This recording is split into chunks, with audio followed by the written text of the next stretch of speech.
Oklahoma is helpful because doctors can now write prescriptions for regeneratively raised, nutrient-dense foods for people who have chronic diseases like cancer, diabetes, obesity.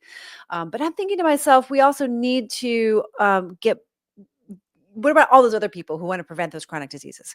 Yes. What are the initiatives that we need to put forth? And that's where the advisory council with people like yourself and Sally and others, really need to chime in on. And there's events going on throughout the country this summer where these leaders of the food as medicine community are coming together, which I can let you know when those are and who's attending, to be in the trenches, like you said. It's not about platform building. It's about really providing solutions that will end chronic disease in America. So that's really where we're at with it.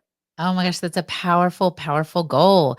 And I can't help but think of the saying, let food be thy medicine. Like, there's no better way to have a foundation for health than food. Like, that's a great, great starting place. And if we can have doctors prescribing it and people listening, people, just regular people who are out there, I'll tell you a quick story. So I was with a friend last night, actually an acquaintance, and she said, I work in childcare.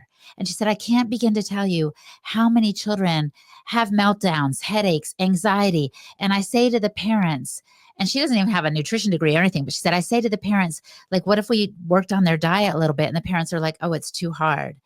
And she thought, okay, well, then you're going to get these meltdowns, these tantrums, this anxiety, because you're not willing to look at what the factors are. They are thinking it's just like a side issue, or maybe they're thinking all kids have meltdowns and tantrums and so forth, but they're missing an important piece of the puzzle. They are, because there's a huge disconnect. And the pediatricians simply aren't educated, as we both know, as we all know, that there is a connection there. But hopefully, we're going to be changing the hearts and minds of the American people. And I think that's why we do what we do. So, welcome to the show, Holistic Hilda. We are so thrilled to have you today. Thank you. Oh my gosh, I'm so happy to be here. You have overcome some health challenges yourself, and you help others to overcome health challenges holistically. And I love what you said just before the show. Got to keep it simple. Things have gotten so complex about our health, and a lot of people feel like it's such a huge hill to climb. And I want to just tell the audience a little bit about yourself, how you got onto this journey and affiliated with Weston A. Price Foundation, and some of the truths that you have found through some of the struggles you've experienced. Absolutely. So, where to begin? I guess I'll start before I was born. We'll take it back a few years, a few decades. Basically, Helene and Penelope, I don't know if you know this, but I was born with a serious, serious birth defect. As a matter of fact, before I was born, the doctors weren't even sure if I would make it. Like, they were like, okay, they said to my mom, your child is going to be born either deaf or dumb or blind. Your baby is going to have a lot of trouble. Maybe you shouldn't even have it, is what they told her. But she's like, oh no, I'm going to have this baby. And when I was born, nothing was visible to the naked eye. But upon some monitoring over the course of a couple of months, the doctors discovered a heart murmur. Basically, I had a hole in my heart about the size of a dime. So the blood was flowing in a direction it shouldn't flow. It wasn't oxygenating properly. Babies with these conditions are called blue babies. So I was a blue baby. And the doctors, to their credit, said, let's wait and see if this thing heals on its own. Let's keep monitoring her before we do anything dramatic. And then over the course of a number of years, nothing was changing. So they, at age 9, decided they would perform open heart surgery on me. And you can just imagine as a kid how scared I was. First of all, I was scared and underconfident for a number of years because I didn't know, is my heart going to explode? Things aren't going right inside. I mean, I didn't feel badly, but I was always worried. And I think my parents were worried for me too. So after that heart surgery, I felt like, oh my gosh, I have a new lease on life. I can do whatever I want. They've sewn up the hole in my heart. So my thoughts were, the two thoughts that sprang to my head as a little kid were, number one, I never want to go in a hospital again if I can help it. Because I had spent a lot of years in and out of the hospital where they were doing EKGs, reading my heart and EEGs and all kinds of catheterizations to see what was going on and x-rays galore. I mean, it was just a lot for a kid. I was also in and out of the hospital. I really understand that. Maybe that's why you Right? and I care so much about health. Yeah, they didn't know what I had. I was in and out of the hospital. I know what that's like. It's a really different way to grow up. Oh my gosh, totally. And at this hospital, I actually am fortunate that I live near the National Institute of Health. So I was able to go there and I had specialists working on me for a number of years. So I feel grateful for that. But on the 14th floor of this NIH cardiology unit I went to was where they would have activities for kids. We could make little trivets out of, little rocks and cement, and we could do different things. And whenever possible, I would check out of my floor and go up to the 14th floor. And I remember one time when intern or nurse was like, "Why are you on the 14th floor so much?" And I was thinking, I'm a kid. I want to have fun. So anyway, so the first thing I thought after the surgery is I don't want to go to hospital ever again. And the second thought was, I'm really grateful to God because I felt like he spared my life in the womb. Like it Yeah, was like, you're a it could have been miracle. so much worse. And so with both of these thoughts in my mind, I thought, how can I shore up my health naturally? And so I started becoming this certified fitness professional and helping other people as well. And then I realized, oh, this is my life's calling, is to help people be well physically, mentally, and spiritually so that they can avoid hospitals and live healthy and strong for as long as Oh my possible. gosh, you and I have a lot in common. So you grew up in Bethesda. Yeah, kind of in that area. Yeah, Maryland. Me too. Me too. I was born in Silver Spring at yeah. Hey. Yeah, so that's a very different area to grow up in, and gosh, that's so interesting. I had the same experience. Totally Wow. obsessed with health, realizing that I don't take it for granted, and Mm-mm. it has to absolutely be that's the only freedom because being in a hospital is horrible. I hate it. It's like the antithesis of everything I know to be healthy. I know. I know. It's so sad when I go in there because, you visit loved ones and whatnot. It's like all the beeping and the machines and the kind of the aseptic nature of it. Like there's so much fear and sadness. And I know, just let me speak clearly. I know doctors and nurses, many of them are working to the best of their ability to keep us, alive and well, but they've had very little, if any, training in nutrition and preventative measures. They are more like Sally calls it. God bless her. Sally Fallon, the head of the Weston A. Price Foundation, said, our medical system is often a paint by numbers situation. In other words, they see that you have this ailment and they connect it to this pharmaceutical drug that you need. You have this problem, here's the solution. And it's often a pill or a prescription, right? But we Yes. are inviting people to think outside the paint by numbers, to think, what can I do to avoid getting in that situation in the first place? And so this leads me to tell you how I got involved with the Weston A. Price Foundation. Basically, a very dear friend of mine was very sick. She had chronic fatigue, heavy metal toxicity, like mold sensitivity, like all these things. And she was desperate because conventional medicine had no answers. She was thinking outside the box then too. She's like, okay, they can't help me. Let me figure it out on my own. And she came across Sally Fallon Morell at a health fair. And so she started changing her diet and started seeing improvements. And so she kind of whispered in my ear, like, Hilda, nutrition matters. And I was like, why have I never noticed this before? I thought it was just all about movement, work it off, it'll all be fine.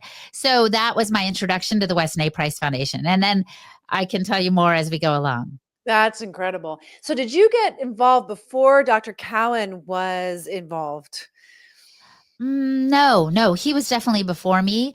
As a matter of fact, in the early years, he had heard of the work of the Weston A. Price Foundation, and he was really impressed because he's a doctor that thinks outside the box. And he was Oh, like, you know yeah. what? I kind of like how unconventional this group is. Not funded by any lobbies, not associated with the dairy or the meat industry or anything. They're very kind of standalone and being like a voice in the wilderness back in the day saying, butter is better and, eat real food, because they were pointing to the past for good health today. This foundation was established about 25 years ago in the name of Dr. Price, this dentist researcher from the 1930s who was looking for the healthiest people on the planet. And he saw them in National Geographic, but he hadn't seen them in person because he had a small dental clinic in Ohio and all of his patients had crowded teeth or cavities or poor health conditions. And he's like, what's happening? So he traveled for like 10 years in the 1930s with his wife, Florence, to all these different places. And he found healthy indigenous people untouched by modern lifestyles and modern foods. And so he documented all of this work in a book called Nutrition and Physical Degeneration. And so what he found, Sally Fallon Morell built on, and she wrote Nourishing Traditions and started this whole group pointing people to the past for good health today. Yes, yes, and that's also something I've studied my entire life is nourishing traditions. Penelope was born in Switzerland. I lived abroad for 10 years and also studied these cultures more from a grandmother's perspective. Like in Greece, knowing the Mediterranean diet is very healthy, why are they feeding babies that are just drinking breast milk scorpion fish soup? Is that a part of the Mediterranean diet, healthy heart diet? And I just thought Dr. Cowan's perspective on the heart would be interesting for you if you know of some of his research and perspectives on that, because knowing your depth, and experience in having this heart condition, is Yes. just really incredible. And I think it's so beautiful that you see that as, God saving your life and putting you here for a purpose. So I'm really Yeah. curious, after all of this, like, what does health mean to you? Health is not just the absence of disease, Penelope and Helene, and you know this as well as I do. Health is living vibrantly, full of energy and vitality. So much so that health is almost a second thought. You're not thinking, "Oh, what can I do about my knee pain?" because you don't have knee pain. Honestly, this is what I found in my travels. I decided to follow the footsteps of Dr. Price. I took it upon myself around when I started the podcast in 2015, 2016. And I'll never forget meeting a Maasai elder. So this was a man probably 100 years old who was in this small tribe in this village called Oiti outside of Tanzania, there in Kenya. And he walked up to where I was under his own auspices, like he just had a little walking stick, but he was doing great. And I thought, oh my gosh, I want to get answers from this man about, what he ate growing up, what he did when he got sick. So I grabbed my iPhone, I hit voice memo. I hadn't started the podcast yet, but I was like, I need to hear this man's stories. And I started asking him, what did you eat when you were a child? He said, whatever we could catch, because, the Maasai are herders. So they had their cattle and stuff, but they're also hunters. So he was like, rhinoceros, like whatever we could catch. And then I said, what did you do when you got sick? He said, we never got sick. And I was like, what? He was like, we never got sick. If we ever felt like a chill coming on, he said we would drink milk from the cow, and he demonstrated drinking it from the udder. And I was like, this is amazing. I was so impressed. But let me tell you this, you all, he is not the first man that I've met of an indigenous people group who said we never get sick. I think it was when I was in Ethiopia 2 summers ago. I was traveling with my friend Mary Ruddick, and one of the tribes in the Omo Valley, a gentleman from the tribe said the very same thing. He said, we never get sick. He actually said it in present tense. We never get sick. And I was like, so this is so important because I know it builds on what you two do. There are people still living according to indigenous wisdom, and they are thriving. And that is my definition of health: thriving and living in such a way that you're not even spending all of your money and all of your time chasing health. It's a second thought. You're just living out your dreams. Wow, that seems like a really far away reality for most Americans. And I can really personally relate to what you're saying, because I live that way. I feel that way. Like, when the shoe fits, the foot is forgotten. When health is there, you don't think about it. And I also would think maybe it's also because of their gut microbiome, but that's another very large topic. Um, Yes. And I don't know how deep you want to go, because I have so many things I can tell you, because I've been traveling and producing the Wise Traditions podcast for this is the 10th year. So we have over 500 episodes. So I understand things also about energy. And you were alluding to Dr. Cowan's book, Human Heart, Cosmic Heart. And he says the heart is not a pump, which sounds very funny, but makes a lot of sense when you think about how far the blood needs to travel from the central part on our body to the extremities and then back again.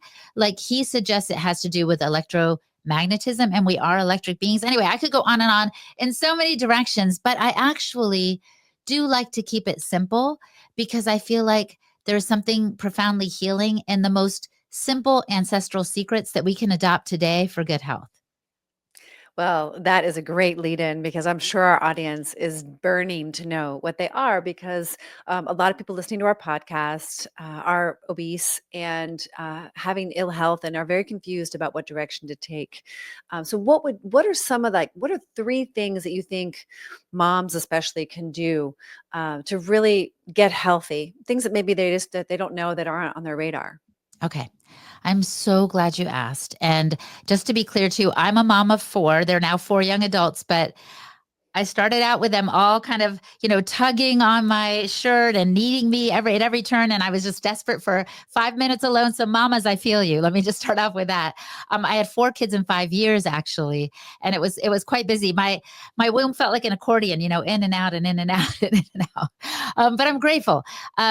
So the first thing I think, and this is something I overlooked that really sustained me even in the early years, It's that we have to do things, as the way I put it is, that make our soul shine. We have to do things that lift our spirits, because there can be a lot of down days, right? Where maybe a kid is sick, or one of your kids is being bullied at school, or you're feeling discouraged about your weight journey, or whatever it is. I mean, we've all been there, and sometimes every day can be up and down too, right? So what can we do that keeps our spirit lifted? Whatever that is for you, you've got to find it and hold on to it for dear life, whether it's listening to music.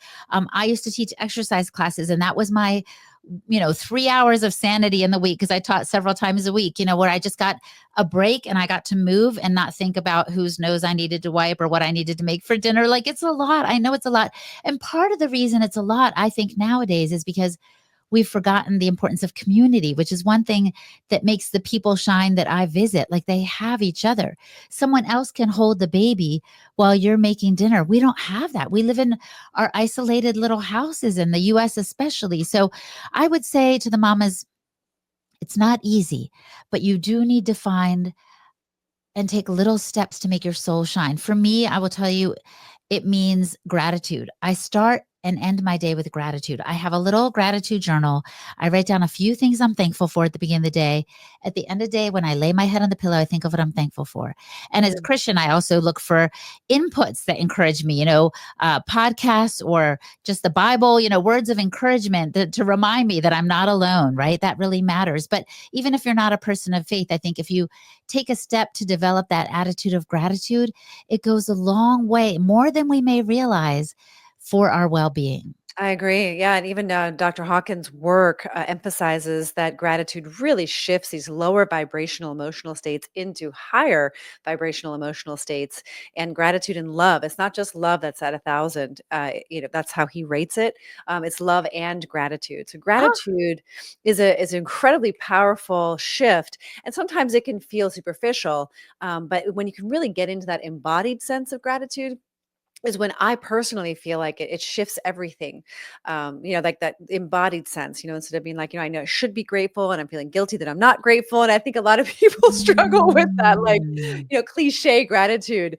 But if you can really find a way to get into that embodied sense of gratitude, and I just find being outside helps a lot Oh, with that. 100%. That's another one of my secrets. But before I go there, I just want to say, I read Ann Voskamp's book. I think it's called A Thousand Gifts, and it helped me get specific about what I'm thankful for. In other Mhm. words, I don't just say, yeah, I'm thankful I have a family, when, I'm feeling discouraged, or I just wish I could have a shower, like that would be like as they say in Spanish, de los dientes pa fuera, that would just be lip service to gratitude, right? So we need to find ways to get specific. So like, I might not be thankful in the moment that I haven't had a shower yet, but maybe I could be thankful that I have a shower, or at the end of the day, when my husband gets home, I get a shower or whatever. But sometimes I'll tell you one of my secrets. I write down things that I'm thankful for even if they don't feel good. So, an example might be right now I'm in a difficult relationship with someone. And so I'll just write it down because I know somehow it has a purpose. So, that gratitude maybe has me vibrating higher, as they say. And it just also helps me trust in the future. But one of the second secrets I like to share is often overlooked as well. Everywhere I've traveled, from Mongolia to Australia to Kenya to Ethiopia to Peru, the people who are outside are generally happier and healthier. And Dr. Price didn't really note this in his book, Nutrition and Physical Degeneration, because he was paying attention to the inputs of the food. But what he didn't realize is these people that he visited were spending like 2/3 of their day outside, if not like 7/8 of their day. And you all, nowadays, we flip the script. We're spending most of our days inside and very little time outside. And that affects our circadian rhythm, our stress levels, our mood, our hormonal function, because the sun is like a multivitamin in the sky. And I'll pause for breath in a second, but I just want to say, each of our cells has these mitochondria, these little engines in them that help keep our energy high. They make ATP, and they keep things going in a great way. And they get 1/3 of their energy from food and 2/3 from the sun. So catch that equation: 1/3 from food and 2/3 from the sun. So if we're not getting the sun, the natural light information, we're missing a way to energize our bodies. And this helps with, when we get the right light information, with metabolism, with mood, with hormonal function, with sleep, with all the things. So I say sunrise before screen rise, which always sounds funny, but I just say before you start scrolling and get on your devices where you're going to get the wrong light information, set that aside and get the sunlight first. And moms, you can do this too because your kids will imitate you. If they see you stepping outside, they're going to go with you. What are you doing, mom? Just do 5-10 minutes outside. It'll bring everyone's cortisol levels down. It's a whole different environment and vibe, and you'll be getting the right light information, which will help everybody sleep better at night. That is such a valuable tip. And, we've been made to believe that the sun is out to harm us, that it causes free radicals, it causes oxidative damage, that it causes skin cancer. And so it's interesting, so it's really important. I hope you who are listening can really metabolize this information because it's so critical. And I wonder if it's the hidden cause of obesity. I'm curious what you think might be some of the hidden causes of obesity now that we know that 40% or more of our population is afflicted with obesity. Yes, I think that's a great question because you heard me mention metabolism a few times, and people say they always want a fast metabolism. Like, why are those calories going into our body, or those nutrients, or those pseudo nutrients going into our bodies and then just sitting there, right? I think in part it's because our hormones aren't functioning properly. We're out of whack. And getting the early morning sun, I get hyped about this because it's such an ancestral habit. Um, it gives you the right spectrum of light information that helps your hormones know what time of day it is. You have this thing in your brain called the suprachiasmatic nucleus, which is not to be confused with supercalifragilisticexpialidocious. But anyway, it's the suprachiasmatic nucleus. It's the master clock in the brain. It gets the light information. Let's say you get out in the morning, within 30 to 45 minutes of sunrise in particular. Your brain gets that information. It signals to every cell in the body, which has its own little clock, what time of day it is. So your body knows, okay, now it's the time to rev up, and it knows when to produce melatonin, and when to release it so that you sleep better. All of these things play a part in your weight and in your overall health and how your calories are spent. I know one fellow, as a matter of fact, his name is Todd. He changed nothing about his diet. And this is one thing I really like about some of the secrets I share. They have nothing to do with diet.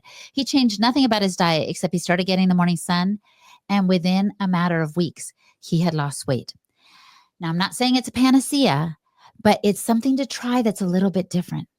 And I like that because sometimes we just keep doing the same thing over and over again, and we get in these ruts. And this is another thing that I think is a contributor to obesity is it's related to the sun, but it's this. We have our habit to kind of comfort ourselves, I would say, at the end of the day. We've had a long, hard day. What do we want to do? We want to sit in front of the TV and eat something. It's, some people call it mindless eating. I understand it because you're exhausted. You don't want to have to think anymore. You don't have to feel anymore. You want to kind of numb out. I suggest at least putting on blue blockers if you want to watch something, because what's happening is, again, you're getting the wrong light information from that screen. It is telling you that it is midday instead of midnight. And then you might think, okay, I've got energy. I don't know where this is coming from, but I guess I'll do some laundry. And so you're on the go and you're not sleeping. There have also been studies that show that when you sleep profoundly, that helps with weight loss more than going to the gym. And this is funny for me to say because I love to work out. But so if you honor your light hygiene, getting more natural light and less artificial light, especially at night, I think that will help. And that is a hidden cause of obesity. People don't realize it. Also, I would say changing your eating window. And this is a third tip that's also ancestral, I would say, because when I've traveled, people eat during the day. They don't eat at night. Once the sun goes down, the kitchen is closed. And that might sound harsh, but I'm telling you, I get so excited to eat breakfast when when I stop eating earlier in the evening. And there's nothing wrong with being a little bit hungry. And I'm not saying to starve yourself by any stretch of the imagination, but you can eat your same food, whatever you're eating, and just shrink your eating window. So like I would eat, let's say 10 to 6 or something like that. Experiment with this. Again, experiment with it. Eat during daylight hours and don't eat during the nighttime hours. It's not dieting. It's just a shift. Eat whatever you want. I mean, then that sounds kind of radical from a girl that recommends real food, but just experiment with these things. Cause I always say this as well. They can do a million studies on a million people, but those people aren't you. They have not walked in your shoes. They have not lived in your house. They have not had the relationships and all the things that are informing who you are and where you are today. So just take on one habit whether it's the sunrise before screen rise or the attitude of gratitude or shrinking the eating window, and experiment with it and just try it for 2 weeks and see what happens. I'm a certified night owl. I changed to sunrise before screen rise and I never looked back. My whole circadian rhythm synced with nature, and it's been a beautiful thing. I did the same thing. I used to always be awake at midnight, like scrolling on my phone, like you were Mhm. saying, when I was 320 pounds. But once I switched to being sunrise, I'm every morning waking up early. And I love it. It does change your life because you feel like you're ahead of the day, and it's Yes. amazing. And So I want to hear your question, but I just want to add one more tip. So here's the thing, mamas. I used to stay up late taking care of everything, washing the dishes, doing the laundry, answering emails, because I got the second wind from the computer. Now I know, oh, I can do all that stuff in the morning either before my kids get up or while they're up, they can do it with me. I can fold laundry while I'm watching them play with Legos. Like, it doesn't have to be all the hard work on your own late at night because you're wearing yourself out. And by the way, especially the visceral fat, I've learned from people I've interviewed on the podcast, they say that comes from stress sometimes. So if you're stressed trying to do it all, mama, I feel you. I feel you so much. Let a few things go. It's not the end of the world if there's still laundry in baskets when you wake up or there's a few dishes in the sink, because your health has to be a priority if you want to be there for the long haul for your kids. Absolutely. Absolutely. I was wondering if you knew anyone on Ozempic and what your thoughts were on Ozempic. Oh, you know, I don't know anyone on Ozempic, or at least not anyone that's going to admit it, because I run in very natural circles. And I think it's tempting to want to find a pill that's a cure-all, or a peptide that's a cure-all in this case. But did you know that some of these peptides that they're touting is like, this is amazing, this is the answer, they're found in food. These peptides can be found in red meat, for example. Red meat has been vilified, but I see that our ancestors, people all around the world, would celebrate when they got a kill. They weren't celebrating when they harvested a carrot. No offense to vegetables. If they're vegetable lovers, I understand that too. But let me just say, they knew that the nutrient density came from the animal foods. This is one of the secrets Dr. Price found when he traveled the world. He's like, oh my gosh, he compared the food from all these different people groups. So he got food from Switzerland, food from Alaska, food from Kenya, food from Peru, and he shipped it home to his lab for analysis. And what he found was the traditional diets were much richer in water soluble vitamins and fat soluble vitamins or activators than in the food of his day. This is a lot of science, but what I'm just trying to say is this. Even in the 1930s, the food that traditional people were eating was richer in nutrients, what the body needs for building blocks, than the food that the people around his clinic were eating. So he was like, oh my goodness, we need to go back to these foods. And when I say animal products, I don't just mean meat. I do mean like byproducts, like eggs and cheese and butter and milk. And you might be like, oh, these things sound very fatty. Yes. And fat is actually good for you. The natural fats, what's found in natural foods, God designed it that way for a reason. So it's kind of funny because we've been told to avoid these very things that are so good for us. I mean, I could go on and on because I get excited about it, but I just want to say what I said at a conference I was speaking at last year. I said to young girls, so Penelope, maybe you can embrace this, but I said, say no to what's fake and yes to what's real. And so maybe this goes for peptides too. Say no to what's fake, what you have to inject in your body, and yes to what's real, what you can take in as our ancestors did. And you will be the better for it. You're not dependent on something you have to shoot into your veins, or I don't even know where the people are shooting in their muscles or their veins. But I feel like part of the secret, part of the reason Ozempic, supposedly works is because they advise that you do lifestyle changes as well. So it's almost a little bit, I think, of maybe the placebo effect, because you still have to work out. You still have to pay attention to diet. So why not do those things without the extra expense and trouble?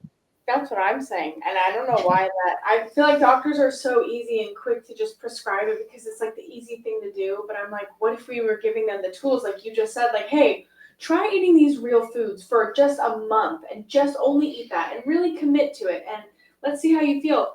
I don't know if you ever saw the book Magic Pill. It was done by Johan Nori, and he took Ozempic and he realized that even though you're supposed to exercise and eat better, most people don't actually end up doing that. They still lose the weight, but they're very unhealthy. So they have sunken face and they have all these damages to their body. They're getting bone loss and vision loss. And it's just very scary. And it's not like talked about as much because they're just like, look at all these people losing weight, but not really talking about their skin looks very pale. They look kind of sick and ill. And I'm just really concerned. We're really concerned about this. Especially in Los Angeles, we're hearing that they're losing so much weight that their fillers and Botox is making their face look kind of alien-like. Like it's That's so really crazy. bad.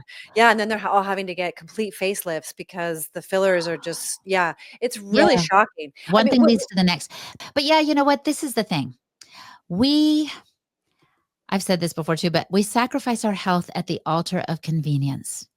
We want something simple, the magic pill, the magic bullet, just give me a quick, 30-day program or, something very simple, but that's not going to cost me that much, but I mean, people don't always want to put in the work, but honestly, if, for example, you decide to cook a meal at home instead of doing DoorDash, it's a little bit more work, but it is so worth it in the end. Then you'll have the energy to keep it up.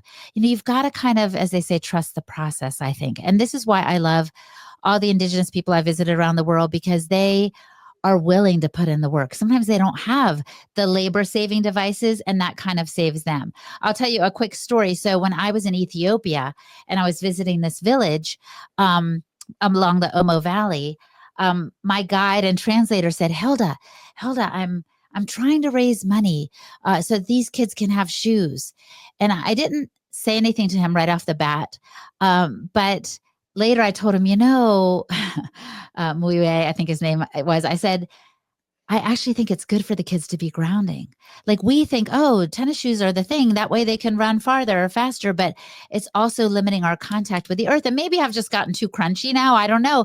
But I think maybe these indigenous people are healthier for us than us because they are doing these simple things that have stood the test of time and they don't have all the modern stuff. What do you all think? Absolutely, 100%. Yes, I've been actually trying to callus my feet since it's gotten warmer outside because I want to be barefoot all the time. I think it helps to build our gut microbiome, and I think that's where a lot of our immunity lies. And the more we can get into touch with the soil and different microbes, the stronger and more resilient we become, the happier we become, the less depressed and anxious we become, and our immune system is also, fortified. So I absolutely, Yes. what do you think? I know, I agree. I think, and I also feel like the phones have really consumed my generation. Like that's all we do all the time. It's like our anxiety little cushion. It's like what we grab when we don't know what to say or what to do. And I'd really like us to get back to nature and not wearing shoes and not being on the phones and spending more time in the sun and looking at the sun. We actually spoke to Sally Fallon, and she was like so shocked about a few things. One of them was body positivity. She couldn't believe that woman thought it was beautiful and okay to be morbidly obese, and she was like, I haven't seen any of that stuff online. She's because she doesn't really spend that much time looking at that That's stuff. right. That's right. But I was like, yeah, there are obese models in Target, and they're just everywhere, and it's glamorized and glorified to be obese today. And I'm curious what your thoughts are. Yeah. I think we are fearfully and wonderfully made. We are beautiful. And I think we can take the beautiful things God has given us and we can mess them up. So I think if you feel healthy, that matters much more than how you look. So I reject society's obsession with appearance. And at the same time, I want people to feel loved and cared for. If you don't feel comfortable in your body, and Penelope, I know because we've talked before, you did not. If you don't feel comfortable in your body, you can tell yourself a million times, I'm fearfully and wonderfully made, and you're not going to feel good because something's off. So I want to invite people to not judge themselves, but respect their bodies as a temple of the Holy Spirit, as people made in the image of God, enough to make some changes. And so I want to go with the route with what you were saying, Helene, about the gut microbiome. If you do sunrise before screen rise, notice how you're stacking your hacks. You are getting outside. You're avoiding that screen that can turn you into like a digital puppet on a string, or puppet on a digital string, and your phone's telling you what to do at all times. You're getting out of the comparison trap. You're getting out of the appearance trap, and you're just being. So you get the sun, and you're barefoot. It's like a win, win, win, win, win. It's all these things at once. But the thing about the microbiome, the reason this is important is because you were asking, Helene, about the hidden causes to obesity. So I want to say that our gut microbiome often dictates what our cravings are. And so if you're like, oh my gosh, I cannot go to sleep until I have, that pint of Haagen-Dazs or that, Little Debbie's cupcake or whatever they have out there now, I don't even know. But, if you're just craving that, I want to tell you, it's not you necessarily. It's the microbes in your gut are out of balance. And quote unquote, the bad guys, there is like an overgrowth of an army that's saying, eat that now, eat that now. And you're almost on autopilot. So please, please, please, I invite you not to should on yourself. Like I shouldn't have done that, because it's easy to kind of self-condemn when you're overweight or not feeling at your best. So don't self-condemn. And at the same time, you show those armies who's boss. You can have a little accountability chart or join the Step It Up group or whatever you need to do. But you can say, I am going to get outside first thing. I might not make a lot of changes this week, but that's one thing I'm going to do. And I'm going to be barefoot and I'm going to get the sun. And notice how you're stacking your hacks. And that may help the other army combat the army that's taking over, inviting you to overindulge in processed foods. But I do want to say, I don't think it's you. And the other thing is, these chemists are making these foods hyper palatable. They make them so that you can't just eat one. There used to be a Lay's commercial. I bet you can't just eat one. There's a reason you can't just eat one. They make it like that. And your mind and those microbes keep saying, keep eating, because I feel like nutrition should be coming soon. So they're like expecting it, and it never arrives, because those things are pseudo foods. They're full of calories and chemicals, but not anything that really nourishes. So don't should on yourself, but do take steps so that you can be your best self and show up as your best version in this life. I love what you're saying, and I agree with you. I am curious what you would tell all the young girls who are lied to on social media by doctors, nutritionists that say all foods are healthy, all foods are good for you, all, eat anything, because there are these groups of dietitians and nutritionists that really stand by, like, drink Diet Coke, drink Coca-Cola, Donuts. eat donuts, it's all fine. And you and I, we know that that's not true, and we're really firm in that. But there was a point where I didn't believe that because of this science that I was told online. It's really hard to know the truth. And so I'd love your advice. This is going to come from an Aboriginal woman that I met like in 2019 when I went to Australia. She said, Hilda, in our culture, we have the custom of Dadiri, which is a custom of deep listening. And this was a woman who was going to be a Vidal Sassoon hairstylist until she started paying attention to her dreams and doing the deep listening. And she thought, oh, I have a different calling. And that is to be custodian of this land and lift up the art and the history of my Aboriginal people. You might think, what does this have to do with weight, Hilda? I'm inviting you, if you fall into the category that Penelope has just said, that you're being influenced by all these people saying, oh, it's okay, pile it on. I have two questions for you. One is, how is that working for you? Because sometimes the proof is in the pudding, as they say. How is that working for you? Do you believe that those foods that are manufactured in these, plants and these huge plants that are just trying to churn out money and profit, is that serving you? And the second thing is, I suggest you do some deep listening, because in the stillness, you can know. In the Bible, it says, be still and know that I am God. If you are still, you might just hear a whisper of what's true. And I actually want to invite just a little something kind of crazy here as I'm talking about this, because you might be like, oh, I'm not a Christian. I don't know about that. Be still and know that I'm God. And stillness sounds kind of wild. It is wild in this day and age of 24/7 information on our phones and stuff that kind of sucks us in, right? But it's radically wild and healing. And here's something you can do if you're like, I can't really be still that long. I get it. What you can do is, it's a thing called the sway test. Have you all heard of it? I don't think so. Okay. So what you do is, and I've done this before, you go in a grocery store or even in your home, pull something off your cupboard shelf and hold it close to you. And you stand very still and you ask your body, is this something you want? Is this something you want? and you're asking on the deepest level, not just are you craving it, is this something that the body requires or would like? And your body will either sway forward slightly or sway back. A forward sway is a yes, a back sway is a no. And do you know your body deep down wants to tell you your body is on your side? I know sometimes you might feel like your body's fighting you, like, oh my gosh, why do I still have this weight? Or how did I have weight gain after making these changes? Be patient because your body is not against you, it's on your side. Do this little sway test. But I did do it recently. No, it wasn't recently. Maybe it was like 6 months ago in the grocery store. And I was like, is there anything in here I can eat? Like I didn't, my body was saying a no to a lot of things, which surprised me. But pay attention because it could be a sensitivity that your body has to certain foods, or it could be that there are chemicals in there that aren't good. Even the little things that say, like GMO free, sometimes can have, extra pesticides and things sprayed on them. So you really need to pay attention, but not just to what everyone outside of you is saying. Pay attention to what your body is saying. And I'll be very curious to hear what your success is like with that. Now, it may be hard and your body might say no to things that you wanted to eat. But if you start respecting it, I think it's going to respond in beautiful ways. Yeah, I have heard about the sway test. I've known it as muscle testing, Yes. kinesiology. Yeah. Yeah, but I think it's really sound advice. Everything that you've said in this podcast actually is extremely sound advice. And you also have a program. Tell us a little bit more about this program that you've developed that can help people to find their health, find their wisdom. In simple ways. Yes. Oh my gosh.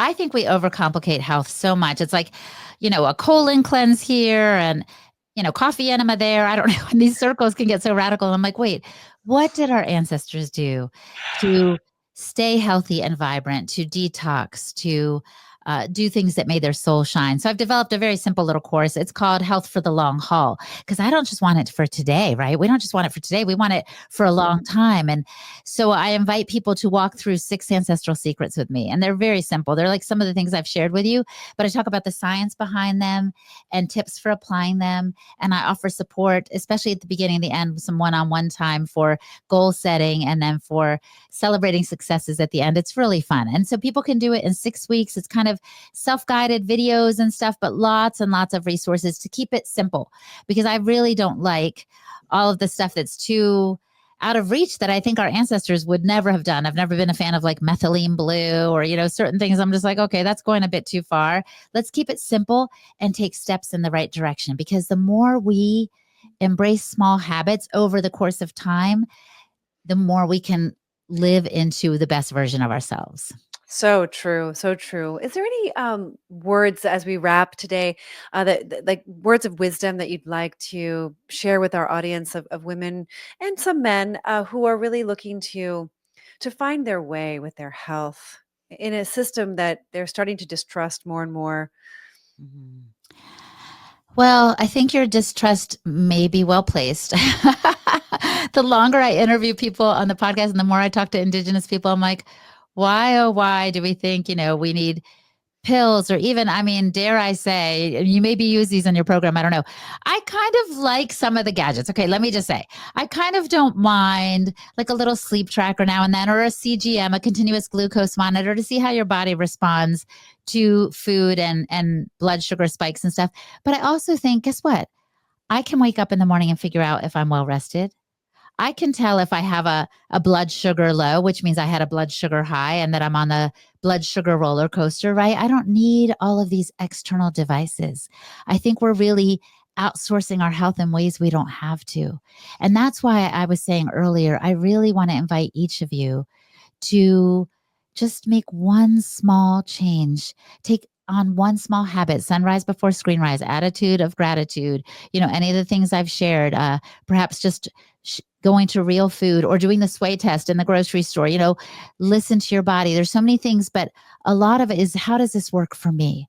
Because as a woman, I'm over 60 now. I can hardly believe it. I feel like, half my age, but anyway, as a woman of this age, I used to follow people like, Ben Greenfield and Dave Asprey and all these guys. And I thought, wait a minute, they're in a totally different age bracket and stage of life.